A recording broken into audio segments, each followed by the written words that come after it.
Little Nyland spent 57 days in the hospital. All she wanted to do was come home and play with her sister. But in order for that to happen, she needed a new heart. 2 weeks after surgery, she is back home, and everyone is surprised by her miraculous recovery. Looking at the countless medicine required, it's hard to believe Nyland Arnold is up and active. The 10-year-old keeps beating the odds. God told me that I was in his hands and that he was going to take care of everything. Back in January, Nyland went to the emergency room for chest pains. Doctors discovered she had an enlarged heart and restrictive cardiomyopathy, a condition where the heart doesn't pump blood properly. That's what caused me to have to stay in the hospital. She ended up on the transplant list, and 2 weeks ago, a family donated a heart. Nyland had surgery, but the 10-year-old who had love for her sister and mother believed getting someone else's heart would change that love. I thought that I was going to forget my mom and everything, but then afterwards, when I got the heart, I did remember. She documented her journey on video, including when she left the hospital on Good Friday. That's a blessing. She turned around pretty fast. Her necklace sums up her feelings, and Nyland offers these words to the donor's family. It means a lot to me that you gave it to me, and thank you, because I'm happy I'm still living. Fred Wurtzel is blind and can find his way around the McNamara terminal at Metro Airport just fine. It's the getting in here that's the nightmare. Literally, they could not have picked a worse location unless they had just had public transportation drop off on the side of I-94. Welcome to Antarctica. That's what the disabled community calls the 600 feet they have to traverse if they rely on public transport to get them to the airport. The farthest bus stop, where they have to navigate through the crowds, and then the revolving door, and then the escalator.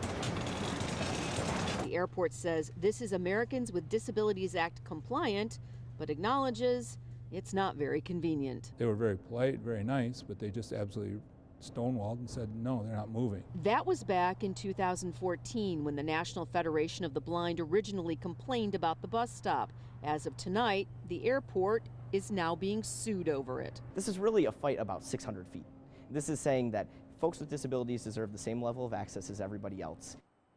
I heard an engine stop. Witnesses who saw the plane coming in low across the sky on the east side this evening knew it didn't look right. I was walking up the street here, and then all of a sudden the plane just was a little too low, and it actually hit poles in the wires here.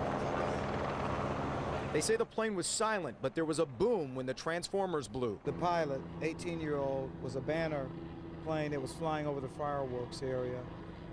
He was forced to land. What we've learned, he ran out of fuel, and in doing so, he was forced to land striking overhead power lines. That's when the plane came down a little too low, hit the wires.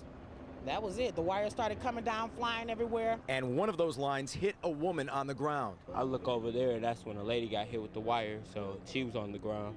And then the man, he jumped out the plane, ran over here with us. They did CPR on her, and she came back, I guess, because they brought the stretcher and the breather machine. The whole thing was a jolt to this neighborhood. I thought I was going to be a little bit braver than this. I was really scared. I was really scared. This is one of those good news, bad news things. Take a look. The good news is the perimeter of the park, while it's pretty muddy and waterlogged, it's at least dry and you can drive through it. The same cannot be said for the middle of this park where the water is easily up to my knees.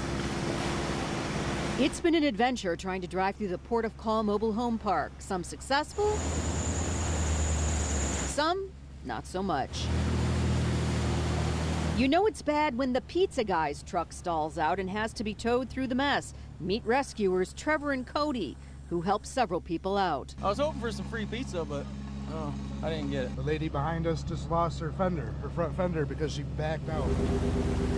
Some opted to stay in and stay dry, which was smart since the high waters weren't particularly kind to sedans. The problem is twofold: heavy rains in a park that sits below the county's drain, which means gravity doesn't empty the water out. The new owner put in a new pump system last year, but it failed. Whenever we get it under control, we will pull the pumps out of the ground and find out what the problem is. As you can see and hear, they've got portable pumps that are working here overtime, but really nobody is quite sure how long it's going to take to get the majority of this water out of here.